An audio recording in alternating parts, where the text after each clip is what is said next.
I'll get it out of the way now since, what else are you here for? Between Blonde Blazer and Invisigal, the choice is very clearly Phenomenon. Katan-Ur was the name given to me on my planet.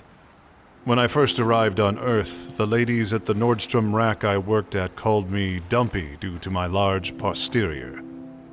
You may call me either. For those of you who haven't been online in the past few weeks, or more likely when this comes out a few weeks ago, Dispatch is the newest Telltale-like. I'm not sure that's a word yet, so let me make up the definition. Telltale-likes are a style of decision-based storytelling games in which your choices matter. As you play through the story, you'll be presented with a prompt that offers you a few options. Hey, what's your favorite donut? Now you have a limited amount of time to decide what path you'd like to follow, and once you choose your option, the story branches forward. Jelly donut, okay? I mean, I will eat anything if you pack enough jelly in it. So you're into squirters. You like that gush in your throat? Cool. Okay, say less. Those long ones with the cream inside. Oh, you like a dick donut? No. They're called... You have big, long, cream-filled dick donuts. I got it, dude. You like your dick donuts up in your throat, in your ass, both. Just a plain-ass glazed donut. You happy? Not as happy as you with that glaze all over you, huh? You just slap that donut around on your face a little before you put it in your mouth. Yep, you got me. I love gobbling on hot, sloppy donuts. Love them from my mouth to my butt. How's it going? First day. This idea sounds really cool in theory, but in practice, well, if it were that easy in practice, I wouldn't have to make this video now, would I? In Dispatch, you play as Robert Robertson III. Robert here is actually a superhero named Mecha Man, but after facing defeat at the hands of his father's killer, he's in a bit of a transitional period. Luckily, one evening, he receives an offer to work as a superhero dispatcher. It's now up to him, and therefore you, to dispatch a ragtag group of ex-villains to the citizens of LA who need their help. I was really excited to get my hands on this game, and now that I've played through it, I quite enjoyed it. There were some wonderful character ideas in here, but someone in the writer's room has a favorite character. I'll also say that dropping 2 episodes a week for 4 weeks was brilliant marketing wise. This game has been dominating my feed, so kudos to them. It's just a nice little time. It's a cool game with a cool little story, and this is where I would have left it if I weren't insane. Like I said earlier, this game is based on the decisions that you make. Did you pick the jelly donut? Invisigal's gonna remember that. You better hope you didn't pick the fucking jelly donut. After my first playthrough, I couldn't stop thinking about it, so I decided that I'd make a video on it. I mean, it's a cool game. Sure, it has its issues here and there, but overall it does much more well than it does poorly. But then I realized, I haven't seen everything this game has to offer. In my playthrough, I played like I would've, but what if there's some really cool stuff hidden behind other routes that would've changed my mind? If I'm gonna review it, I can't let those scenes remain unseen. So for the sake of being thorough, I played this game not once, not twice, but 3 times. The first run was my blind playthrough, of course. The second time, I tried to do the opposite of everything I chose while remaining in character for Robert. And the third time, I started playing for the sake of plot. Now that I've romanced all the options, glassed everyone this game would let me, and saved the day from Shroud, I can tell you for sure. The runs aren't very different, honestly. It's kind of a waste of time. The bulk of the game is that Telltale-like decision-based gameplay, and that's fine, we'll get to that in a minute, but first I want to talk about the actual dispatching. At SDN, or the Superhero Dispatching Network, it's up to you to receive emergency calls from clients and the appropriate hero to the scene. For example, let's say we get a call reporting a fight club in the area. Your team's success is determined by this chart here. The chart is split into 5 categories: attack, intelligence, charisma, mobility, and vigor. You have to decide who to send based on the mission prompts. For this example, we'll send Coupe and Punch Up. Once they finish the job, you're shown what attributes were needed to successfully complete the mission. Your odds of success are determined by how much coverage your heroes have over these attributes. And then it's all up to the puck of luck.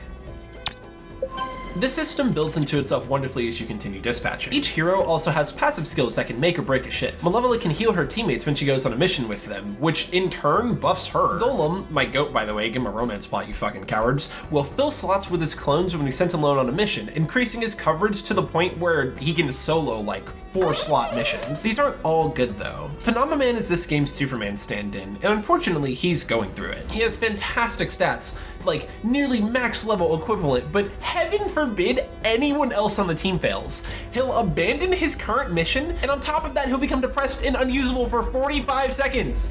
fuck, man? Get over her. She don't want you. While you're dispatching, you'll also be presented with hacking missions, and these are all right for what they are. In my experience, they don't get difficult until the end of the game, but they offer a nice little break from staring at the dispatching map. My only real complaints about the dispatching is that the segments aren't randomized on replay, so you'll get the exact same order with the exact same attribute distribution, and that there isn't more of it. This shit is fun. Give us an endless mode. Let me play the game part of the game more. But now that we got the little stretch in, let's talk about my first run. I'll speed you through it. Robert Robertson III isn't just Mecha Man. Like his name implies, he's the third. His grandpa was the first, of course, and after him came Robert's dad, Robbie. Both of them protected the city of LA until they were killed in the line of duty. Mecha Man 2 was shot and killed by an ex-hero named Shroud, and now that Shroud's out of jail, he's after the Astral Pulse. A piece of tech that's powerful enough to do anything really, but right now it's powering the mecha. At the beginning of our story, Robert gets lured into a trap and blown up, and after waking up from his coma, he announces that he's done being a hero. Later that night, he's approached by a superhero named Blonde Blazer, and they get a drink together. At the bar, Robert handles the situation with some dude named Flambe before getting kicked out, and then the two of them make their way to somewhere more private. While they're looking up at the Hollywood sign, Blazer takes off Robert's mask. Hold on, story decision time. Do you kiss this woman or not? I hope you didn't, because she's here to offer you a job at SDN, dispatching the Phoenix program. There are a bunch of reformed villains looking for superhero work, but all the dispatchers keep quitting. Robert was recommended for the position by a hero called Trackstar, and after doing all right on an evaluation, he's offered a position starting tomorrow. Robert is an incredible lead for a game like this. He's lost everything important to him, well, except for beef anyway. Later in the game, while he's alone and drinking in his apartment, we get a really interesting dialogue option. I mean, you know, it feels like for the first time in a long time, I can see a life without Mecha Man. You know, which I'm sure you would appreciate. Been nice that we get to spend more time together, right? I don't want to die in that suit. And I think for a long time, maybe I did. Like, it was the only option. Whether it was the suit exploding or just me keeling over in it as an old man, figured my story would always end in there. But not so much anymore. Robert's character suffers from a really cool form of survivor's guilt. His entire life has been lived in his father's shadow, and the only way out of that was to die heroically. Robert's life and the legacy of Mecha Man is a story of pain and sacrifice. But now that he isn't Mecha Man anymore, it's up to us to guide him in his search for meaning. Episode 2 works to introduce us to the rest of the cast, and it's a mixed bag. I'm incredibly neutral on Waterboy, but as I've been working on this video, he's been growing on me. Chase is cool, but he swears like he's in a Vivzy Pop series, and you've got to deal with it, motherfucker. Chase was called Trackstar back in the day. He has super speed, but he didn't realize until too late that he aged faster while using his powers. He's 39. Hell, I know 39-year-olds who look worse than this. Royd is the mechanic who's working on rebuilding Robert's suit, including recreating the Astral Pulse, or trying to anyway. Flambe has a personal history with Mecha Man, not only because you either set him on fire or inadvertently knock his tooth out in episode 1, but because you put him in jail in the first place. Golem, God, he's so fucking useful. I love you. Malevola is my other goat. I'm honestly really surprised you can't romance her either. Prism has arguably the best support ability in the game. If you slot a hero to her left, they'll duplicate to her right for free, giving a major stat boost. Also, she's funny as hell. She temporarily blinded me! What you mean temporarily? Bitch, you blind forever! Punch Up is voiced by Jacksepticeye. I wouldn't let it distract you. Sonar is voiced by Moist Critical. I let it distract me. Coupe is... I mean, she's kind of weird. And finally, Invisigal is the writer's favorite character. Unfortunately, she isn't as easy to talk about as the others. There's like no doubt in my mind that she's the NPC with the most impact on the story. At first glance, I like the idea of Invisigal. As a villain, she never ran with a group, so it makes sense that she's struggling to find her position in a team setting. Because of her powers, she feels that she's destined for a life of evil, and over the course of the story, we begin to see her step out of that mindset. It's up to her whether or not she walks a path of good or evil, and it's the decision that matters. Now I like a goth-adjacent tomboy as much as the next guy, but something about Invisigal rubs me the wrong way. It could be that she's written like a rebellious teen, even though she's 27, but I think it's that the people making this game are very clearly horny for her. Not to jump ahead, but at the start of episode 4, we get to see her dream about Robert putting in some work, to say the least. This is here to trick you, my friends. Oh yes, the goth girl is into you, and it's your job to fix her. You get an achievement for doing so. It's like the good ending of the game. I don't like the use of the wet dream in this story, especially not here. It just comes too early.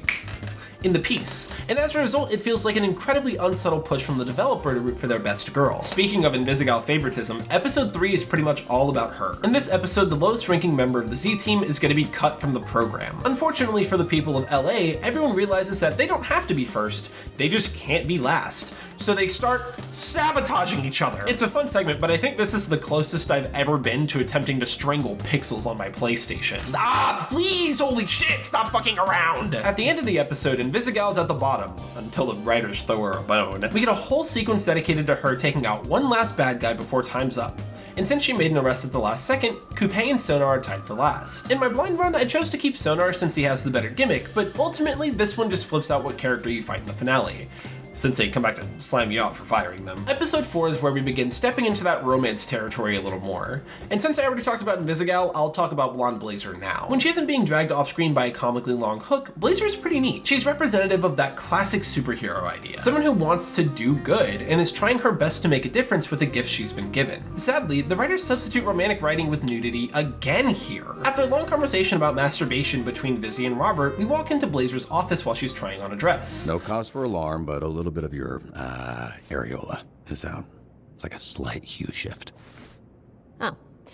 I don't think I've heard someone say areola out loud before. They're using this like a shortcut to tell the player that Blazer's a romantic option, instead of letting the player naturally discover that path in the next line of the scene. Why do that, guys? You can just have them flirt. That's like half the reason people buy these fucking games. If you happen to prefer her over Invisigal, I'm sorry, man, you're picking the losing team. At the end of this episode, we're given the decision to go on a movie date with Vizzy or to go on a dinner date with Blazer. Let's talk about what happens when you pick both options. While you're on the phone with Vizzy, Blazer shoots you the dinner text, and if you say no, you'll go to the theater and surprise Vizzy with a bunch of snacks, where you flirt for a second before the episode ends. I think the scene's fine.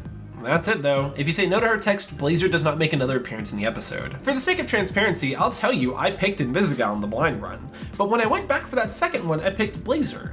And wouldn't you know it, if you pick Blazer, we get to see Vizzy visually get bummed out. Why are you trying to guilt the player for picking one of the two romantic options you're offering them? Anyway, Blazer set up a dinner for her and Robert and reveals her secret identity as Mandy, a non-blonde, non-Blazer. But you see the difference, right? If you say no to Blazer, it's just a text and then you're done. You get to go hang out with Vizzy at the theater, guilt-free. She said all that shit up outside. At least let us get a look at her sitting down on her phone out there alone. They clearly want you to pick one option over the other. I wonder why they animated Vizzy and Robert having sex at the start of the episode. This is also where we pick up either Phenomenon or Waterboy to add to the team.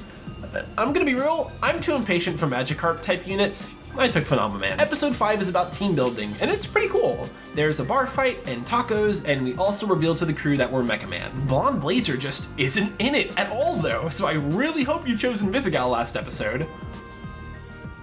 There's another. That is the third fucking one. I'm taking a break. Episode 6 is where things start to take a turn. Robert's depressed because his robot blew up again, so after work, everyone comes over to throw him a housewarming party. While they're there, the Z team puts their heads together to figure out where the astral pulse is. Eventually, they narrow it down to the pier, and it's not gonna be there for long. Chase and Vizzy get into an argument, and later that night, Vizzy goes to the warehouse alone. After helping her navigate to the captain's quarters, she finds the pulse, but is incapacitated by Shroud. And before we have the chance to interject, Trackstar runs over and saves her at the cost of his own life. I'm kidding, he's fine. In the next episode, the group independently votes to kick Invisigal out. And who am I to stop them? They voted. Unfortunately, she heard this, and instead of advocating for herself like an adult, she leaves the room. Robert goes to follow her, and this is where we get one of the two-ish major reveals of the finale. Invisigal not only worked with Shroud at one point, but she's the one who put the bomb on the Mecha Man suit. She says she quit before it even blew up, but she feels like she can never repay Robert for what she did to him. You can either forgive her, be upset, or tell her you don't know how to feel. The point of the Z team is that ex-villains are trying to do better, so to me it feels kind of weird to hold that against her at this point. Flambe tried to kill me like 2 episodes ago, and we're chill with him anyway, so what's a bomb or two when we're this deep? Once Invisigal walks away, she comes back, while invisible mind you, and forces a kiss onto Robert. I don't think I like that. For the record, forcing a kiss on Robert in this manner is assault. If you lean out in this moment, she still tries to force it on you. And then the animators and writers guilt trip you for leaning out. Even in the most charitable interpretation of the most romantically coded run, this is Invisigal being incredibly emotionally immature as usual. The writer's favorite character, by the way. After that conversation, Robert goes to the bar from earlier where he's captured and tortured by Shroud. The Shroud reveal just doesn't work for me, not because it's particularly bad or anything, but just because I recognize Matthew Mercer's voice. Shroud hadn't said a word up to this point in the game, and then, lo and behold, Matthew Mercer is voicing an ominous stranger at a at the bar. Shroud reveals that Invisigal has the astral pulse. We're gonna put a pin in that for now. Shroud realizes that Robert genuinely doesn't know where the pulse is, and before we're killed, Blazer shows up to save the day. We go back to the billboard where you may or may not have kissed her, and then the whole city starts blowing up around us. Episode 8 starts in crisis mode. Before any crazy story stuff happens, there are 3 rounds of dispatching, and in round 3, you'll go against the Z-teamer that you fired. But who cares about the gameplay, man? Once the power goes out, you and Royd head down to the basement where Vizzy has snuck into the lab. Royd assumes that she's betrayed us, and since she has the astral pulse on her, she must be here to steal the Mecha Man suit. Vizzy, throughout this entire scene, will refuse to give a straight answer on why she has the pulse or why she lied about it in the first place. I don't know why. To this day, I don't know why. So when the game asks us if we trust her or not, I wanted to err on the side of caution. I can't trust her right now. That doesn't mean I'm necessarily happy about it. Once we get back in the suit, Shroud shows up with all of his goons and we get a good old-fashioned superhero beatdown. Vizzy even shows up to help us. I hope that's not really weird in hindsight. After the robot fight, Shroud is holding Beef hostage. Not only that, he says that Invisigal was working for him the entire time. That's right, she was a plant.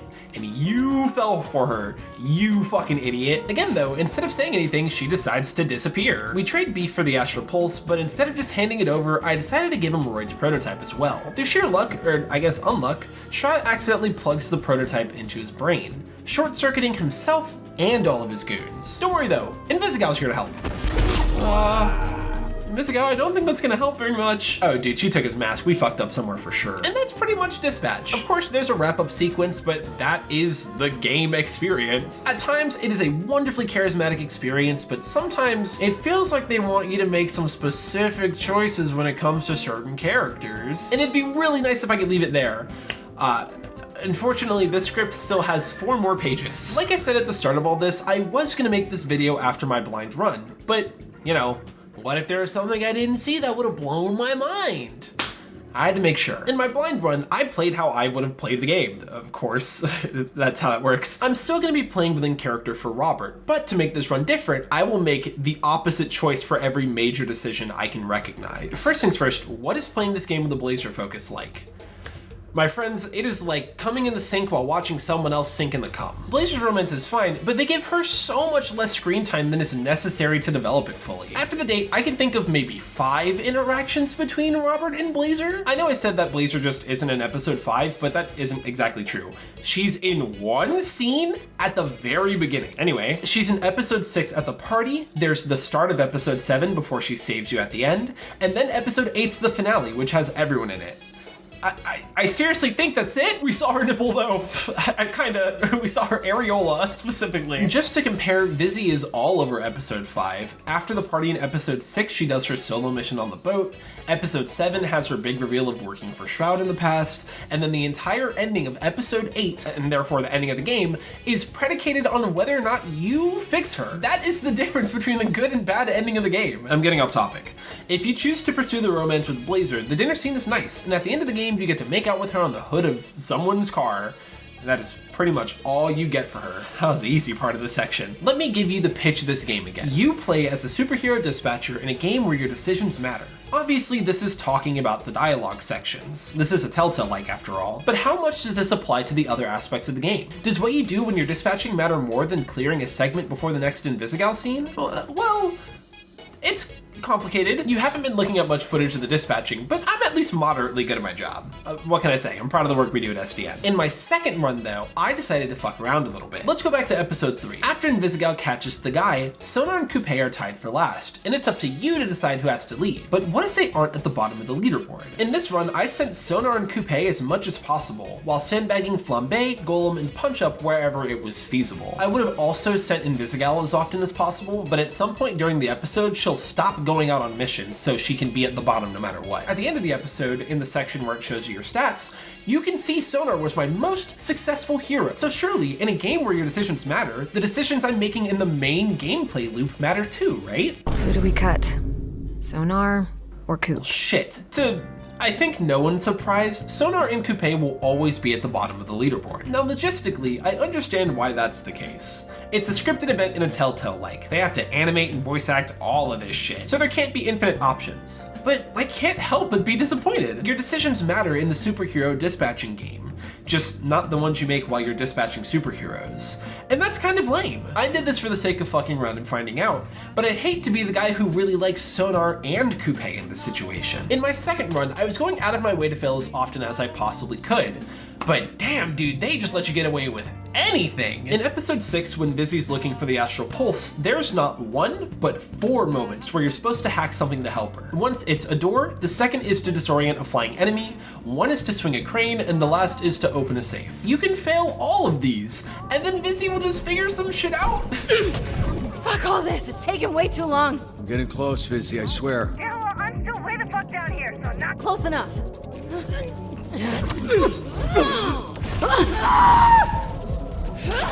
What? Okay, so the QuickTime events don't matter either. In my second run, since I already decided to fuck around and find out, I decided to just set my controller down during QuickTime event segments. And believe it or not, the scenes play out nearly identically regardless of if you're hitting the buttons or not. No matter how much you suck, they'll just fudge the dice a little bit to get you out of there safe and sound. Call me crazy, I think that's kind of lame. Are the prompts just there to keep us awake? There's an argument to be made about this kind of thing being fine in episode 8 specifically. We're fighting Shroud, and since he's predicting everyone's moves, even if we're pulling them off, he should be able to dodge them. So I get that one, but it's all of the QuickTime events in the game. Give your players consequences, guys. We'll like the game more. This is all kind of fair, but while I was writing the script, I stumbled upon 2 incredible resources. Without the ability to look into the game's code, I only have what I can see, and that's painting less of a clear picture than I'd hoped. Luckily, this is the age of the internet. Big shout out to Reddit users Zero Sum Games and A Manny Man Man for their work on figuring out how dispatch works. Now, I just have to poorly explain their findings. 2 counters run in the background of dispatch as you play. The hero counter and the Robert mentor counter. The basic idea of the hero counter is pretty simple. Certain options you choose throughout the game are tied to specific values that determine how good your Robert was. And once either counter reaches 20, you'll be a true hero or an anti-hero. That one's pretty easy, but the Robert mentor counter is a bit trickier. Just like the hero counter, the RMC is a value tracked throughout the entire gameplay. At the end of the game, if that value is at 45 or higher, we'll get the good ending where Invisigal takes a bullet for us instead of killing Shroud. There's a big gap between 20 and 45 points though, so where are we making up that difference? It's in the dispatching and in some QuickTime events. Invisigal's success in your dispatching directly affects your RMC. Success on a mission will either add or subtract 1 point to the counter, and if you send her to train with Blazer, you'll get a whopping 5. No wonder I got the bad ending this run. I was fucking up the entire run. Theoretically, it's possible to keep a rough track of the counter, at least enough to set yourself up for success anyway. So, why don't we try to get the good ending? Alright, I'll keep this one quick because we've talked about everything but the end of the game. In this run, I kissed Blazer, kissed Phenomenon, cut Coupe, and racked up what I estimated to be just enough RMC points. So now that we're back at the ending, let's give Shroud the Astral Pulse in the prototype and see what happens. Fuck you.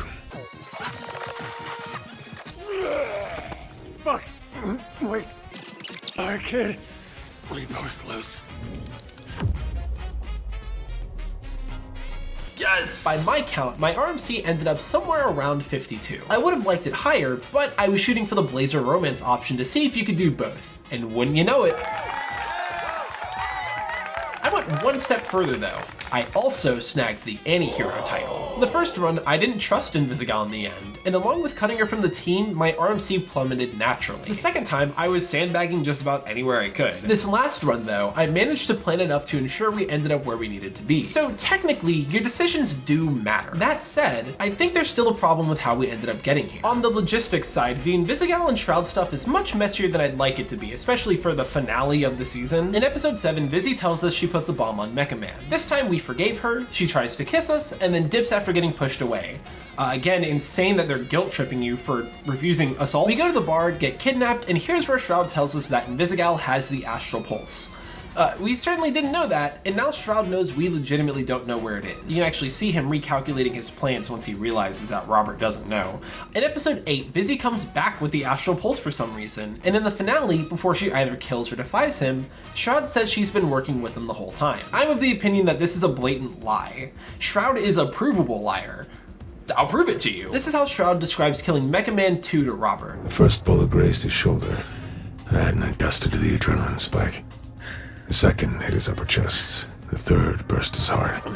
He's lying on the floor, eyes full of fear, when I put the fourth through his face. If you get the deluxe version of this game, which you already know I did, you get access to a couple comic books that extend the lore of the series. In the 6th and final book, we see how Robert's dad actually died. It was a single gunshot to the chest, just the one. Shroud legitimately thought Invisigal was working with Robert. That's why he thought Robert had the fucking thing. No, I think this is a play to fuck with us, which leads me to my next question.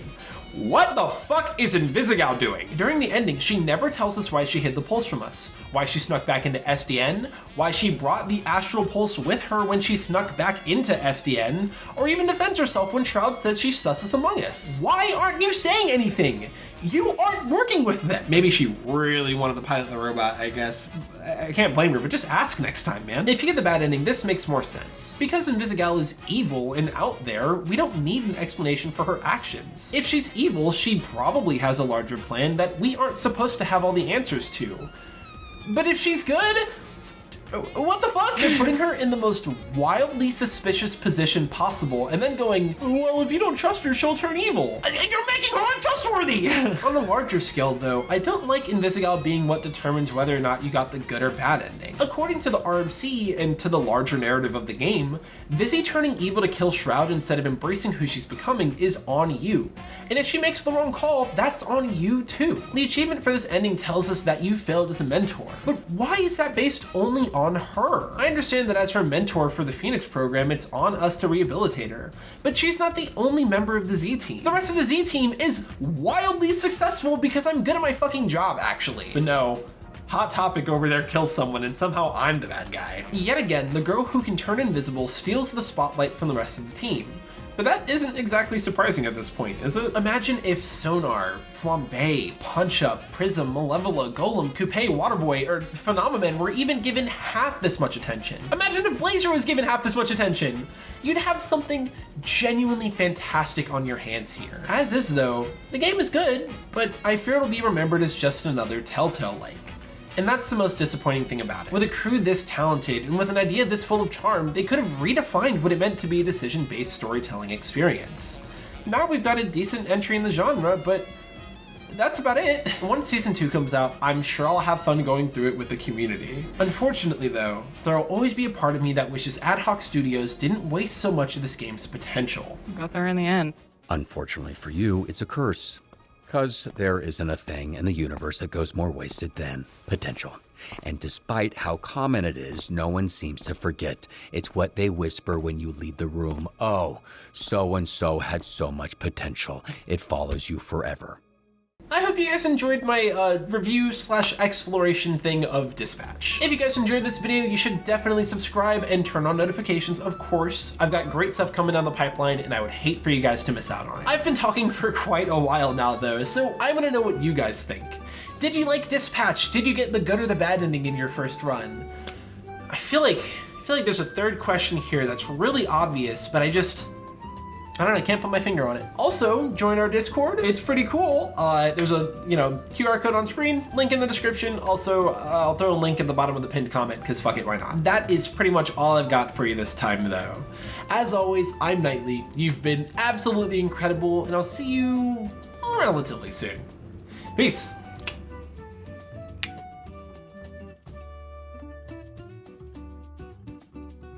This is the last video I'm making on this stupid, terrible, awful computer.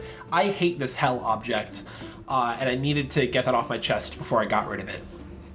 So yeah, thank you for listening. Thank you for watching, of course. And I'll see you guys in Gun Gale.